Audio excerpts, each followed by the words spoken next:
Hello and welcome to the Burn KC ScorchCast. I am your host, Alex Blackburn, here to bring you the good KC sports news. And boy, howdy, there's a lot today.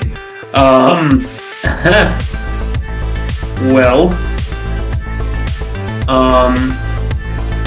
I don't even know where to start. We've got some college basketball news. Got some good CFB news as well, college football. Got a ton of Chiefs news to go through.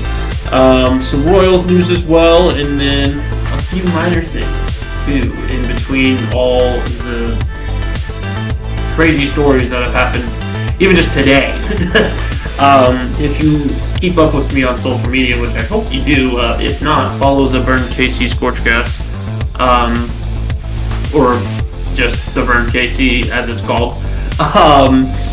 But just I think we're in for a good show today. It's gonna be a long one, so strap in, sit tight. If you can't sit through it, there's gonna be Scorch clips, so watch those. If not, enjoy the show. I'm happy you're here. Let's get started. So let's start with college basketball. First and foremost, I may just stop talking about Missouri basketball. They're set to be winless in conference play. It's not very good. And just overall, goodness, I can't fathom them not doing anything regarding it. Especially with the new AD coming in. They haven't found one yet, but just with the new AD coming in, I think that relationship to Dennis Gates is definitely at risk. So, we may just see Dennis Gates gone after this year. Now, I know he's got a lot of support from boosters and NIL and blah, blah, blah, but I mean, you go winless in conference, and when you have and Dennis Gates has talent on this. Dennis Gates has talent on this team, but overall, it's just I'm not sure. I don't know what to make of that situation because this is uncharacteristically bad even by Missouri Tigers standards. So overall, it's a bad situation. It's a very bad situation that has almost entered dumpster fire territory. So we'll see what happens from there. Kind of a lot of ifs involving that situation. Let's move on to a team that has a little bit more of a brighter future. Kansas State. Kansas State had a good win against BYU. That's a great start to their quest to get into the tournament. As of right now, they are. Oh, let me look at their record real quick. Oh, Missouri's only down 3 to Florida right now. So there's a possibility that they could at least get one. We'll see. Maybe they'll save Dennis Gates' job. Who knows? But Kansas State won against West Virginia in overtime. That was a big scare. That's not going to help their tournament resume. They are 17-11 though, and they did beat BYU this past weekend.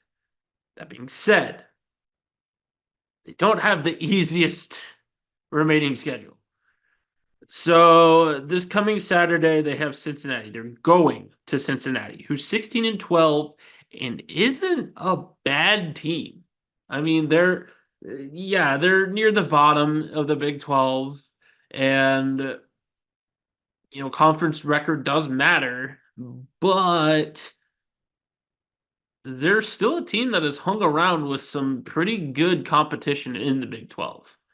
Um, and them being at home could pose an issue for the Wildcats.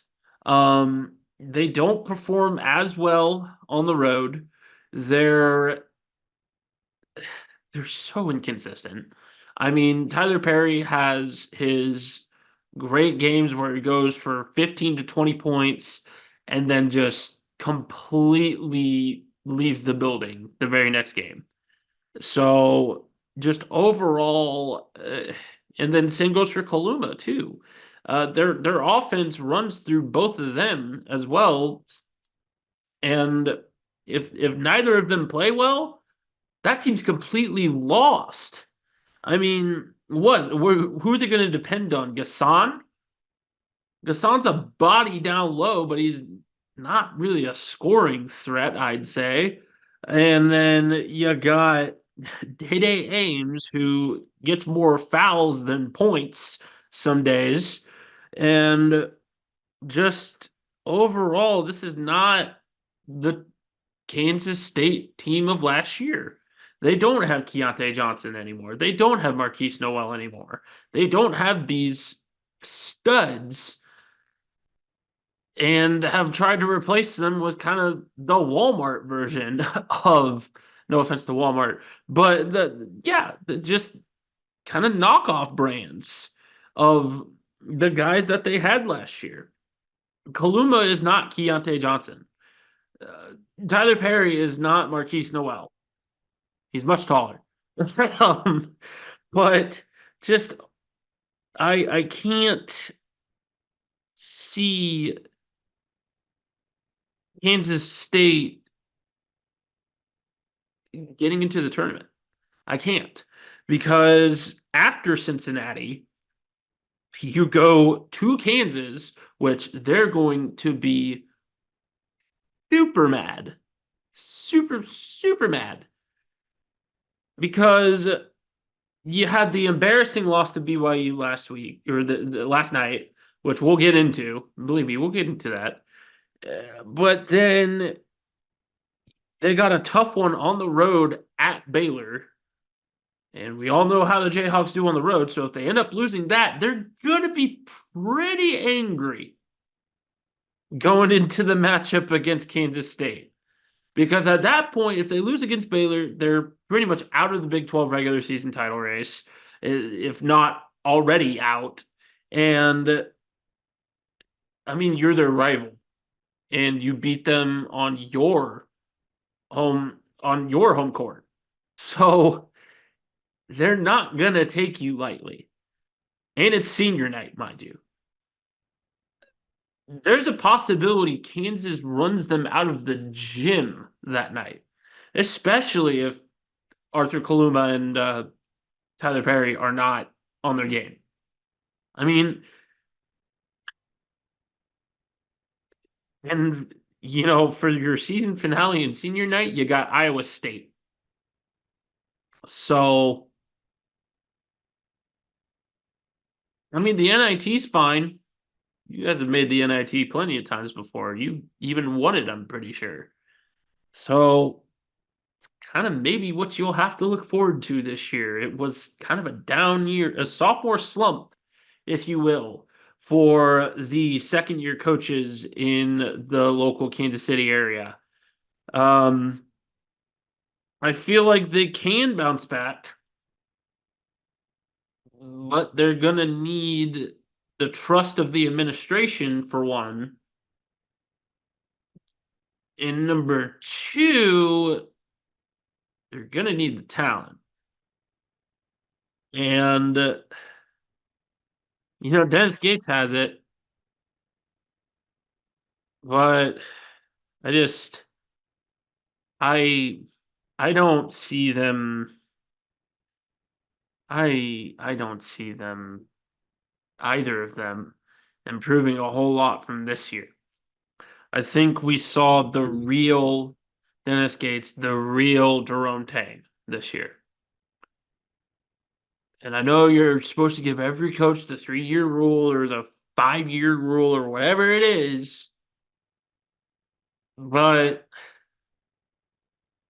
I think when it comes to new coaches, a lot of coaches that have been around don't know their coaching style, don't know that new coach's style, don't know, what they can do with the player crop that they have.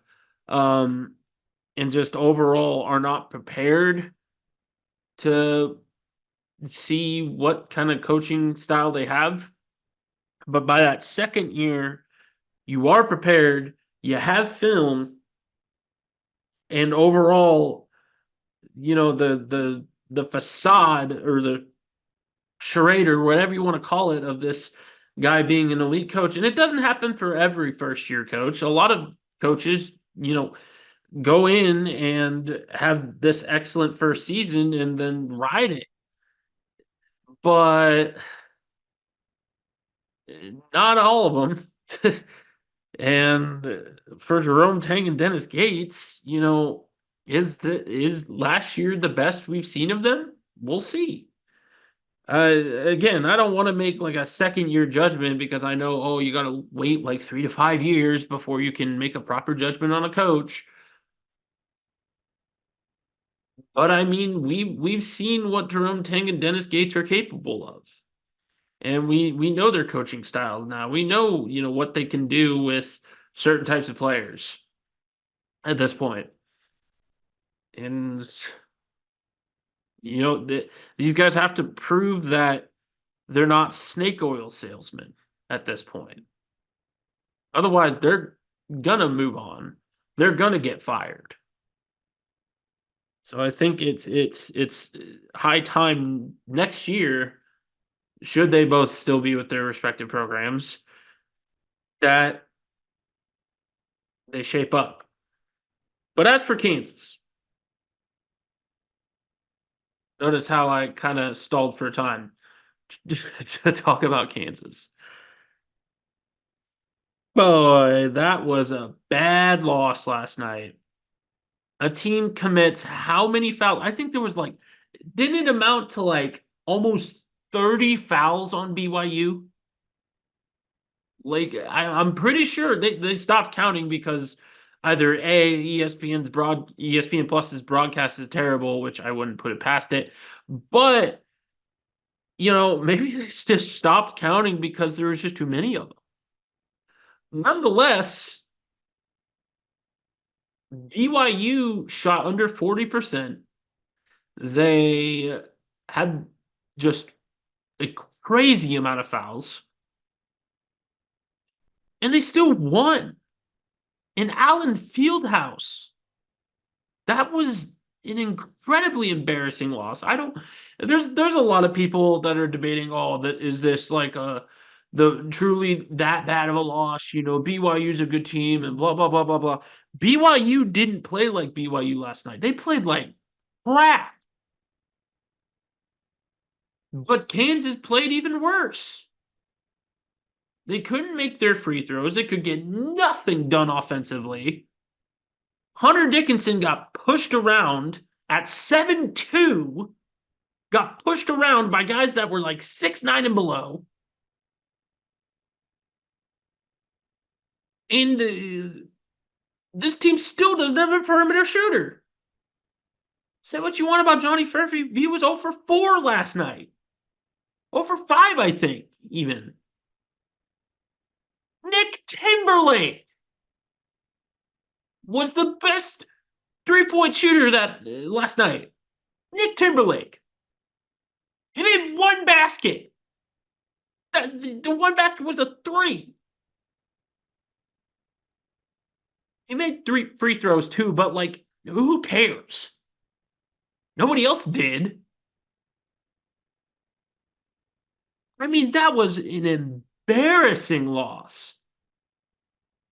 And it just puts a stake, it's a gut punch to Kansas's regular season hopes of winning the Big 12 title.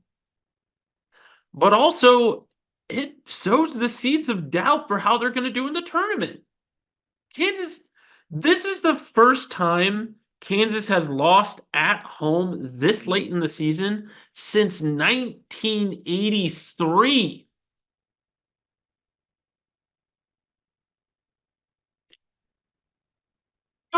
40 years.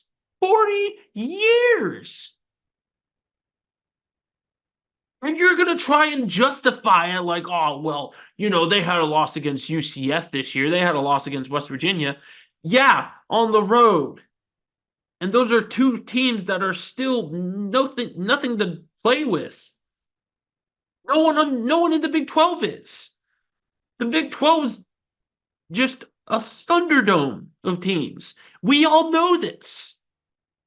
But when you lose like that, when the other team gives you every single chance in the world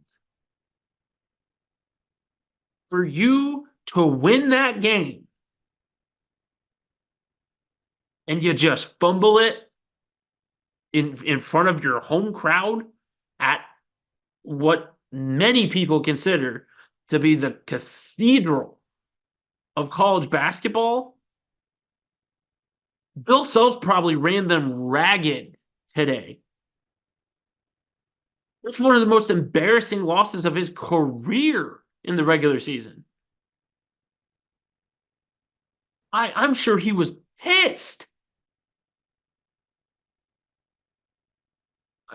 It's unbelievable. Again, it is unbelievable to me that people are trying to say that this loss is, oh, well, we'll get the next one. It's all good. This is concerning.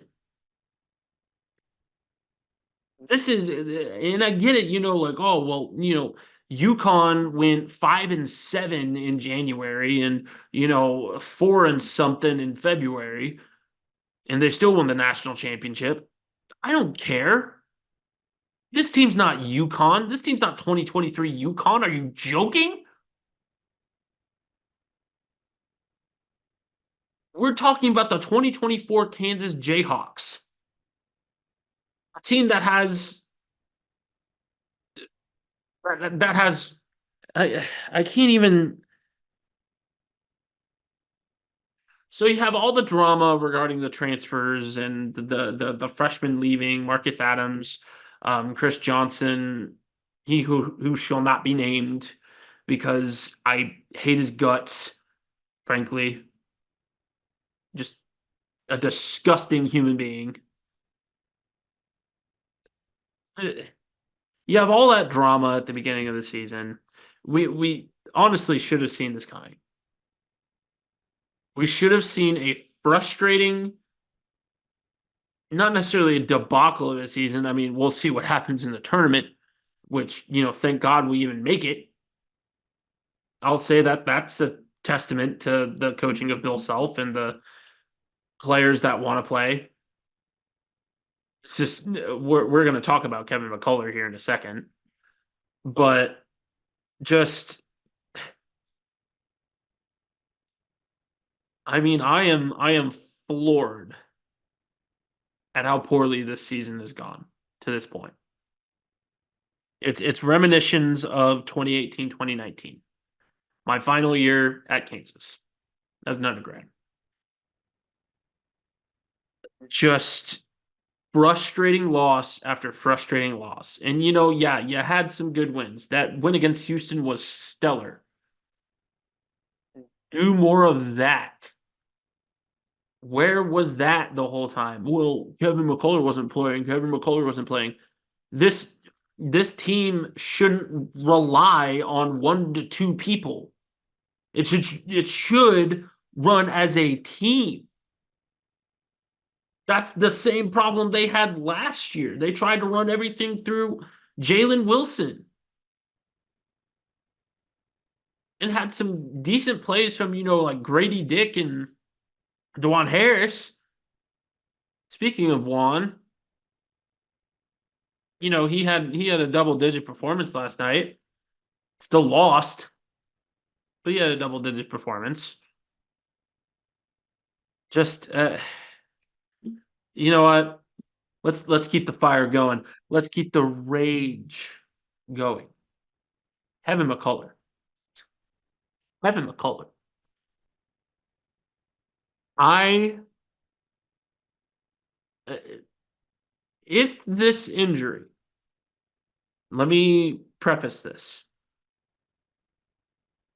If this injury is serious, take the time to rest. We want to see you have a career in the NBA. We do. As you're a Jayhawk, Kevin. We want to see you have a career in the NBA. We do. But if it's forecasted, if the predictions or in the speculations are correct, that's a bone bruise, which yes, can be fickle. The healing is not necessarily linear with those things, but they're manageable and they're easy to take care of. And you can play on them. Kevin played on it for the Oklahoma game. And yeah, maybe it got re-aggravated, but it's not his fault. His team fell behind, what, 12 points? I think as many as 15. It's not his fault that happened. So he had to play hero ball, just like, Jalen Wilson did last year, just like, Hunter Dickinson has from time to time, just like DeJuan Harris has from time to time, just like Johnny Furphy has from time to time. I mean, if this injury is manageable and Kevin can play on it, he is selling out his team right now by not playing. He is selling out this university. He is selling out. And he is causing unnecessary drama. And Bill has every right to be mad at him, which is what it seems like it is. It seems like Bill's not exactly happy with him. And I know I said in yesterday's article, maybe Bill's just frustrated about the situation. Oh, it's just a situation that kind of depends on, what McCullar says and what he's feeling and blah, blah, blah. From the rhetoric I've been hearing, it sounds like McCullar's just like, I don't want to play anymore. It was a good run with this team, but I'm focused on the NBA now. That's crap. That's so selfish. You didn't hear Jalen Wilson say that. You didn't hear Ochai Agbaji say that. You didn't hear Christian Brown say that. Those guys probably played through pain. Those guys probably played through injuries similar to yours. Basketball's a contact sport. You get bumps and bruises every game. Point is, you need to show some fight. You need to show that you've got some gamble about you. That you've got some balls. Because if you don't, NBA scouts are gonna notice that. NBA scouts are gonna see that and just be like, this guy's not a team player. This guy is a quitter. He doesn't want to play. He gives up too easy. Like you realize the rhetoric that's going to surround Kevin McCullar if this rhetoric turns out to be fact, right? We may not even know if it's fact because in the end, yeah, it is up to Kevin whether he plays or not. But if this injury is nothing is something that he can play on, is something that is manageable and something that isn't career threatening, or requires surgery even, which a bone bruise doesn't. I've had plenty of bone bruises. I play rugby. Maybe you can learn a thing or two from guys like us. Put up or shut up. That's all I gotta say.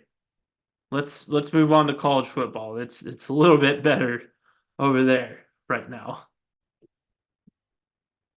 All right, let's move on to a much lighter note. And this time we only have really one piece of news to go over. And that is Lance Leipold finally signed his deal. He is going to be at Kansas for the long haul. If you haven't already heard, which, if you read the pre-show article that I put out over at College Football Dogs, go check it out. If you haven't, I'll wait. You can pause the video. I'll wait. Um,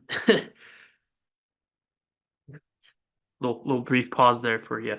But Lance Leipold signed his new contract. It will be worth $7 million a year. It's big bucks. $7 million a year until the 2029-30 season. So, if I can math correctly, it's 5 years from now. 6 technically, because it would be April of 2030 would be when that contract is up. So, and Kansas can absolutely extend it during that time period. So, Lance Leipold is extended. He is going to get $500,000 a year retention bonus. He's going to get a $1 million signing bonus, and $450,000 will be put in his name, dedicated toward the Gateway Project, which is the stadium renovation project that Kansas is working on right now. This is a big deal. This is the biggest contract that Kansas football has ever given. And he's worth it. Even if you're a Kansas State fan, you have to admire the job that Lance Leipold has done at the University of Kansas. KU was the Big 12's doormat for a long, long time. About 10 years-ish. A little more than 10. But just being a doormat that long and being a dumpster fire for that for that matter, for that long. It was so incredibly disappointing to watch Kansas football. And the breath of fresh air that Leipold has offered not only this Kansas football program, but everyone that has a stake in the University of Kansas is something to behold, because in just 3 years, he has turned this team from the doormat of the Big 12 to a team that contends for a Big 12 title next year, this coming year. And given the fact that there is so much movement and so much realignment going on and so much chaos going on in the Big 12 right now, or not just the Big 12, just the NCAA in general, this was a move that came at perhaps the most opportune time possible. I shared an article on my Twitter about it's a Mike Farrell article regarding what the hire of Lance Leipold has meant for Kansas and what it means in the grand scheme of NCAA conference realignment. This is a much bigger move than what a lot of people realize. And in part 2 of my Lance Leipold Chronicles, I guess technically part 3 because I wrote about him in January. Part 4, do we really count the coaching carousel? I don't know. Be your own judge regarding that. But just in my next article regarding Lance Leipold, I'm going to go over what I saw not only in that article, but like what I think about this signing and what it means for the grand scheme and the outlook of Kansas football. Because should Kansas football have continued to gone down the path of, this is a terrible football program. This is a program that just loses and, maybe has a win or two each season, if that, where that would have led the Jayhawks in regards to conference realignment. Because this conference realignment is kind of, it centers around football, just as most of college athletics does, because football is far and away the biggest revenue producing sport. It's got the most media rights and it's got the most pull out of any any college sport. Like the close, in fact, it's not even close. The second place is basketball, and I don't even think basketball, if I remember the numbers correctly, I don't think it even achieves 75% of college football's revenue. If Kansas continued to go down the path of ineptitude, there's a possibility Kansas loses their football program. There's a possibility Kansas goes into the Kansas athletics program goes into irrelevancy. Even with the excellent, we'd turn into UConn.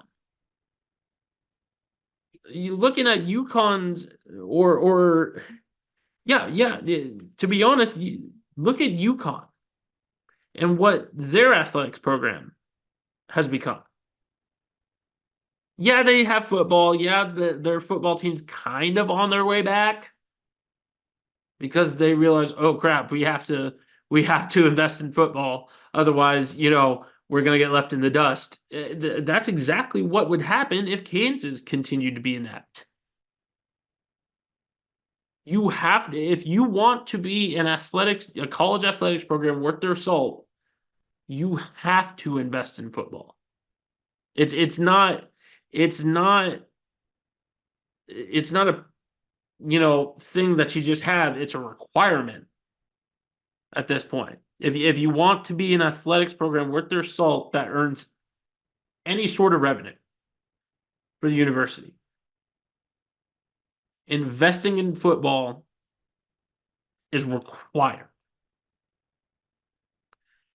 And with this conference realignment, with the movement that is happening right now, there's going to be a lot of schools that football programs are going to fall off, that they're going to drop off the face of the earth. We may not hear from teams like SMU again. We may not hear teams like Southern Miss or Rice, South Florida. Teams like that are okay at football, but they don't really invest a whole lot into football. And benefit of the doubt to SMU because of all that stuff they went through in the 80s. But, this is the state of college athletics right now. Football is king, and it's an arms race. And if you don't keep up with the Joneses, you're going to be considered irrelevant. And you're not going to work your way into relevancy in due time. You're not going to be able to, because there will be programs that are light years ahead of you. So this is a huge move by Kansas to secure the future of this football program and to secure the prosperity of the Kansas athletics program. I love basketball. Kansas is obviously a blue blood in basketball. It earns a ton of revenue. It has a ton of support, and it has a ton of history. Kansas would not survive, though, if we had lost our football program. In the day and age of college athletics right now, there's no way. More on that coming in part 2 of this Leipold Chronicles series of articles. So be on the lookout for that. It should be coming out in the next couple of days. Thank you, as always, for reading my articles over at College Football Dogs, as well as my articles at The Burn. Your clicks and support is very much appreciated. Let's go ahead and move on to another super beefy topic, the Chiefs. All right, let's talk about the Chiefs. And we got a lot to talk about the Chiefs, so apologies if I'm not as in depth as I was with the Leipold stuff. The Chiefs have made a couple transactions today. The first one that they made was they released Marquez Valdez-Scantling. I don't think anybody's mad at that. I think a lot of people expected it, actually. You know, he had some great moments as a Chief. I will always remember that game against Cincinnati in the AFC Championship game to take us to Super Bowl 57. That was iconic. That was probably his best performance, even as a Chief. And I will always be thankful for that performance. He had a lot of bad times, though, especially this year. And, when you can only show up in the playoffs, there's something to be said for that. But there's also something to be said for a guy that can, step up in the playoffs and be productive. So, and he was that. He was that. So good luck to him. I hope he finds a better home elsewhere. And I think he deserves a better home elsewhere. Probably as a good wide receiver 3, perhaps 3 or 4. But I mean, like I said, he had his issues. The second transaction that was made, by the way, that move saved $12 million in cap space for the Chiefs. So big time cap saving move. In a cap, with a cap, I should say, that already has an extended amount to it after the NFL ruled, I believe it's another $150 million in extra cap space, which is super nice. So kudos to the NFL. Thank you for your patronage. But the Chiefs also franchise tagged L'Jarius Sneed. And there's rumors going around that they gave him permission to seek a trade and blah, blah, blah. Those are just rumors. I don't think there's any merit to them. I don't think anybody of note reported on those rumors and verified them. So I wouldn't say that those are true as of yet. See in the coming days what happens. But the Chiefs did franchise tag L'Jarius Sneed. He will have the ability to talk to other teams, but unless the deal doesn't get done in the next year, you know, he's on that tag. So it'll be kind of hard for teams to get him this upcoming year. So um as for the next topic on deck for the Chiefs, uh some of the next moves that I anticipate are there's probably going to be a Chris Jones extension incoming. Just with I think I think the general consensus is that they're prioritizing Chris Jones over L'Jarius Sneed at the moment, which makes sense. I understand L'Jarius Sneed, he's an all-pro corner and everything like that, but I mean Jones is the centerpiece of that defense. Um, and this team does not win a Super Bowl without either of them, but for sure without Chris Jones. Um, I think he brought a lot of good fortune to that Kansas City defense. Um, but this other move, and I find it hard. I find it hard to see it happening because they already have a guy in house that is the likely replacement. I forget his name, but I believe he's their DB coach. Um, but the 49ers are looking for a new defensive coordinator. They fired their defensive coordinator, Steve Wilkes, I think like a week or two back. And they're looking at Coach Merritt, who is the defensive backs coach for Kansas City. That could be a big move in deciding if L'Jarius Sneed stays with the Chiefs or not, because him and Merritt have a really good relationship. Not only that, but it could also potentially have ramifications for the Chiefs football program, or not the Chiefs. The we're talking about the Chiefs, but it could potentially have ramifications for the Jayhawks because Coach Merritt's son, who I forget the name of, give me one sec.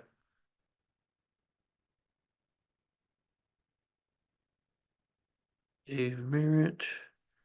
Okay. So Dave Merritt, his son is oh gosh, what's his name? His son plays for Blue Valley, first and foremost. Um,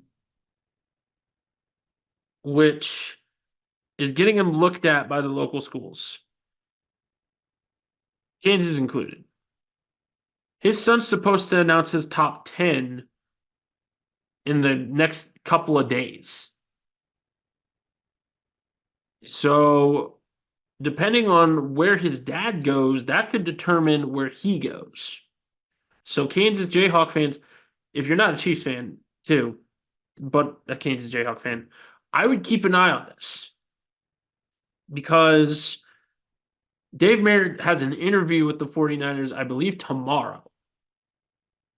And a deal could potentially get done between them tomorrow. So keep an eye on it. That's another move that I found to be pretty intriguing. Like I said, this day's been full of news. So be patient with me as I go through this. The third piece of news. The Chiefs announced that they are doing some, or potentially doing, barring this April vote, mind you, it's not just the Royals that are depending on the April vote, it's both the Chiefs and the Royals. um, but the Chiefs unveiled some renderings for a new Arrowhead complex.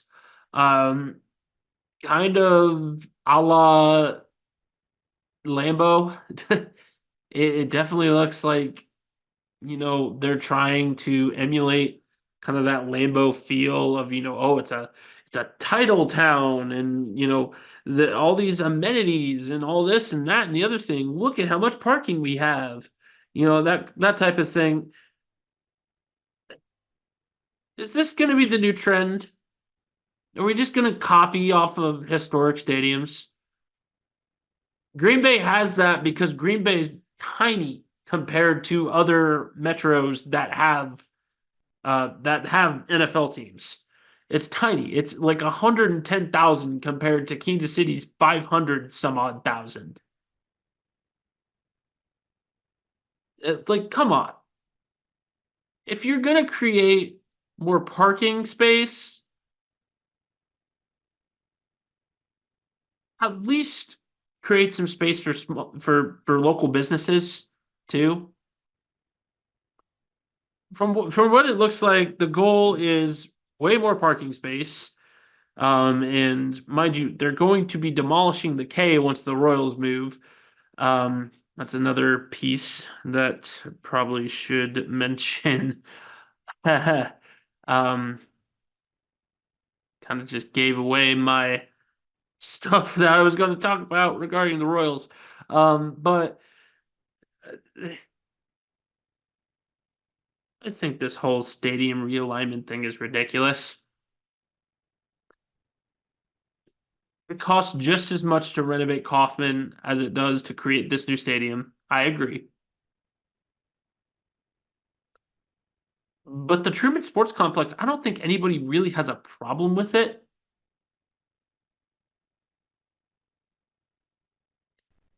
And people do have a problem with the Royals moving down to the Crossroads.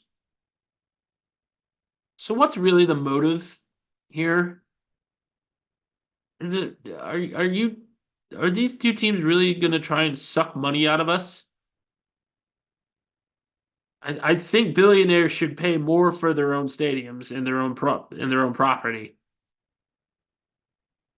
and not rely so much on taxpayers. But maybe that's just me. Speaking of which, NFL PA grades came out today. NFL Player Association, if you don't know what that means. The Chiefs placed 31st out of 32 teams in overall grading. That's not good. It's not good at all, to be frank. Yeah, I saw the full scorecard on Twitter today, and it looks bad. This looks like y'all. This looks like college dropout, high school dropout type of grades. uh, but the one that stuck out the most to me was the grade they gave Clark Hunt. Clark Hunt got an F, a 4.9 out of 10.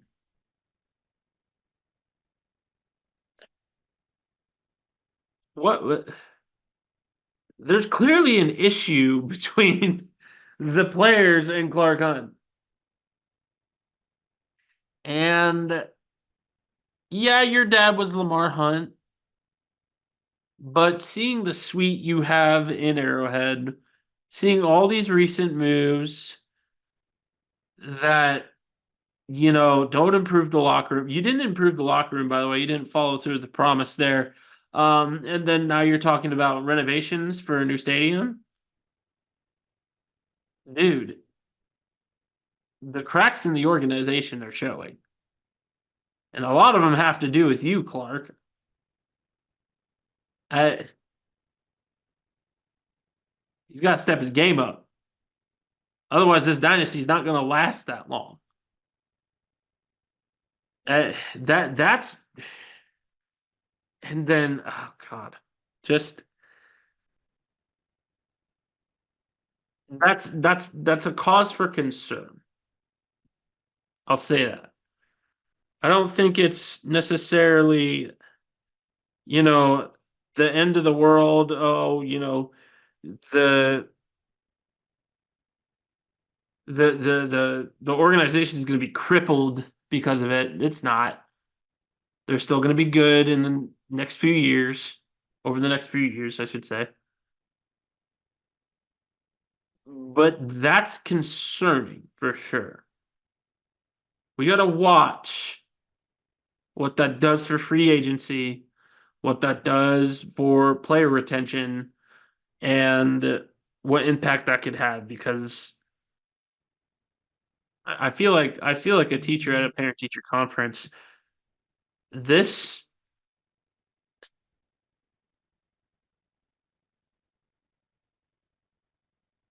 is tough. Yeah, that was some tough news. We'll see if that has impact because that could. And I think, and again, a lot of it has to do with Clark Hunt because he's the top of the organization. Invest more in what you've got now rather than worrying about the future, is what I say. Anyway, we're gonna go into a short little piece about the Royals, and then into some minor news and wrap up. So stay tuned. All right, let's talk about the Royals. Royals began spring ball the other day and have been doing pretty well. They've only had one loss thus far, um, and have looked solid. They're producing offense. They're working their way back from deficits, and their pitching seems okay. Not spectacular, but I mean, Cole Ragans has looked phenomenal. And then a few of the other guys have had decent outings as well. Lugo, being one of those guys. Seth Lugo, I believe he's a newcomer. Is he not? Can't remember.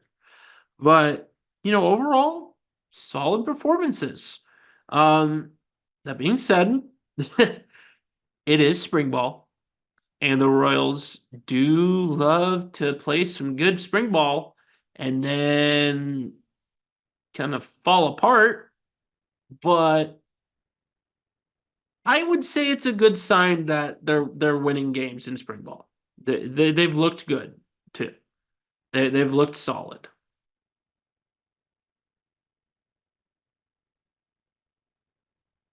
It's it's good to see them really perform well.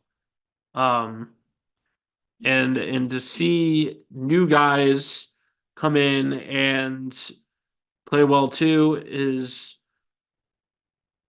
also hopefully a good sign because this Royals team has been building a farm system for a while now, and it's had its ups and downs, just like the Royals themselves have had. Um, but I think it's time that the Royals finally turn a new leaf. I just knocked on wood. Um, and you should too. Sorry about that. But I I I think this is giving the Royals as good a chance of as any to be a good team, to compete for the AL Central. The moves that they made in the offseason, the young talent that they have on this roster already, I mean, it looks like a team that wants to win games. So I'm really looking forward to seeing how this Royals team turns out. I think this team has a lot of promise. Again, I'm sorry. In other news, Eric Hosmer, longtime Royal, retired after 13 seasons in the major leagues. He was a one-time All-Star. I believe he won 4 Gold Gloves, a Silver Slugger, and was one of the all-time greats to ever wear a Royals uniform. And of course, he brought us a World Series and was a part of that historic 2015 roster. He will be greatly missed. I'm anticipating he's going to have his jersey retired when all is said and done. So kudos to Mr. Hosmer. He finished off his career, I believe, with the Padres, and just it's good to see him step away from baseball, knowing that he did so much for this organization.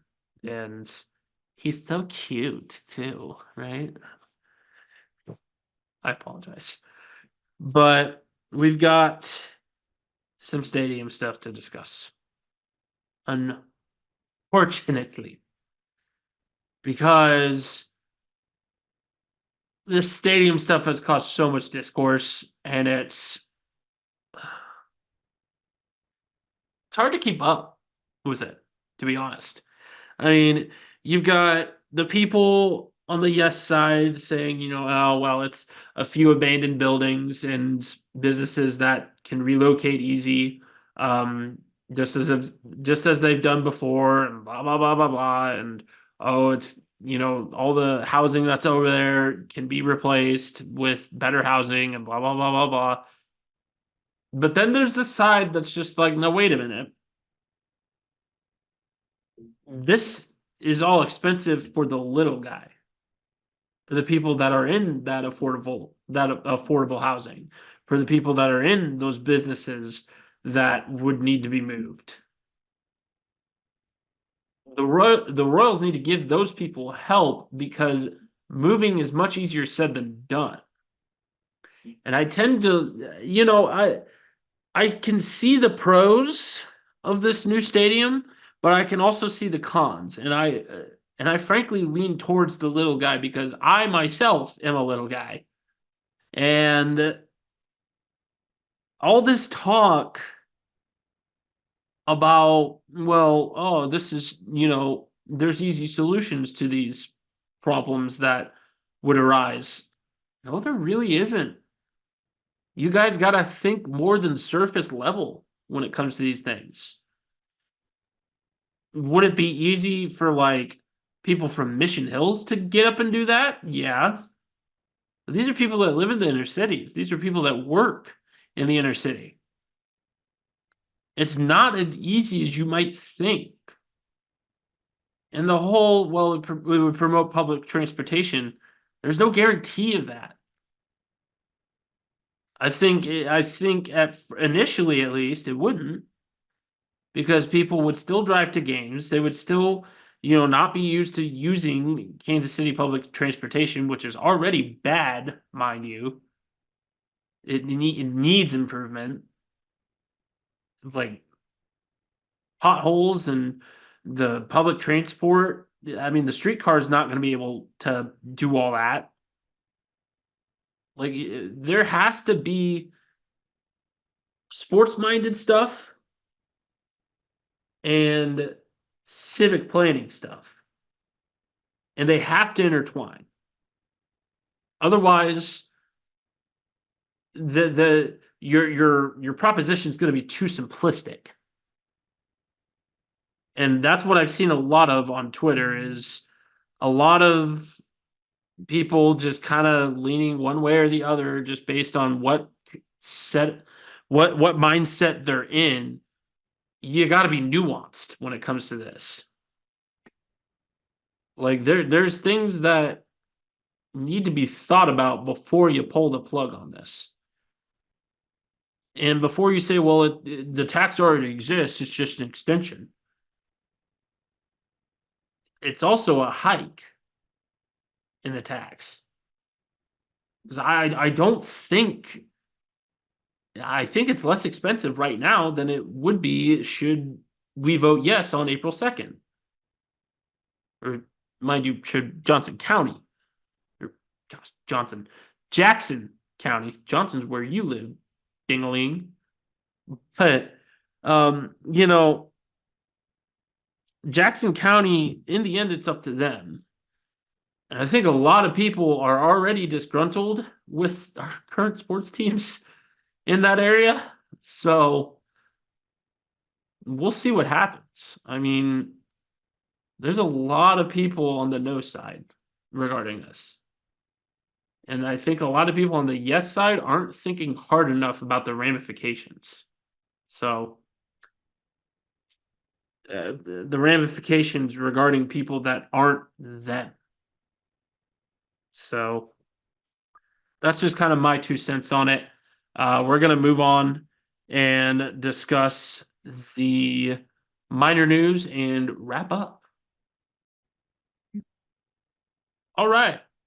So, a few more minor things before we wrap up here. That's pretty much our show. Thank you so much for joining. It's been a busy week. Apologies. I just had dinner.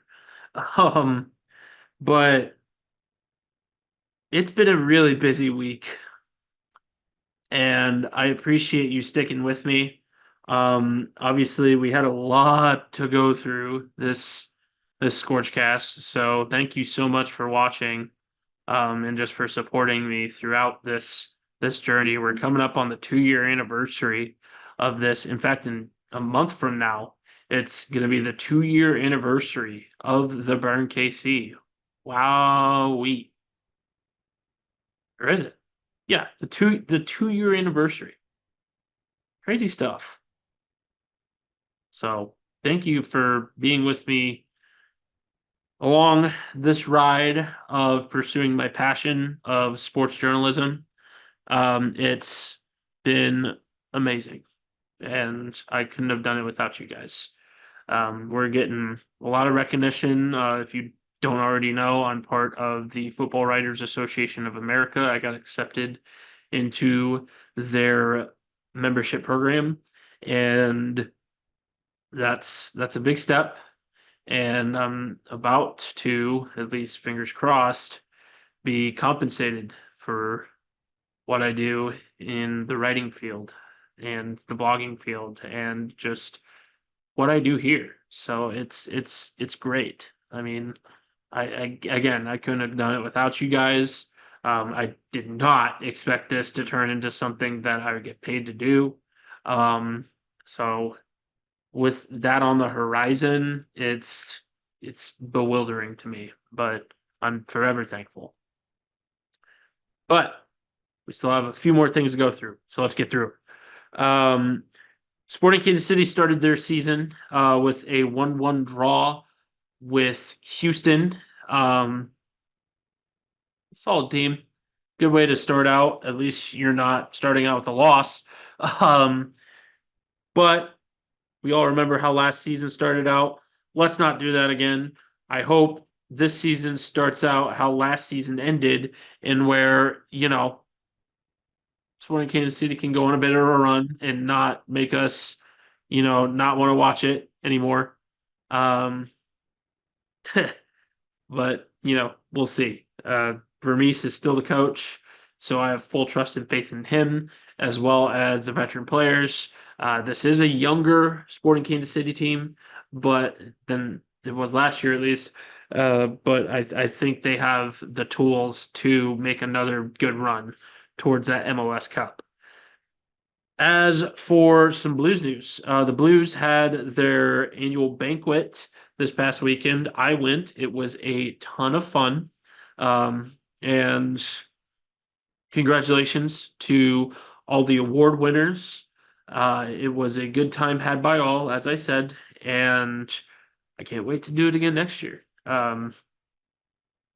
Season starts for the Blues, practice starts on March 5th at the Kansas City current training facility. I believe the start time is 7:30 or 8. I can't remember off the top of my head, but it normally goes for an hour and a half. And if you're an athlete looking to get back into shape, if you're, a rugby player that's been missing the game, this is time to come out. The spring developmental season is the time where you can really get back into the game or into the game without, feeling the pressures of competition. There's still competition there, don't get me wrong, but it's a lot less stringent than the fall season. So highly recommend you come out if you've been wanting to get into something new or you're wanting to get back into the sport of rugby. We'd love to have you. But that's our show officially. Thank you so much for joining me. This has been The Burn KC signing off. Have a great night, and I'm glad you watched. I'm glad you're here to support. I'm glad you're here. We'll see you.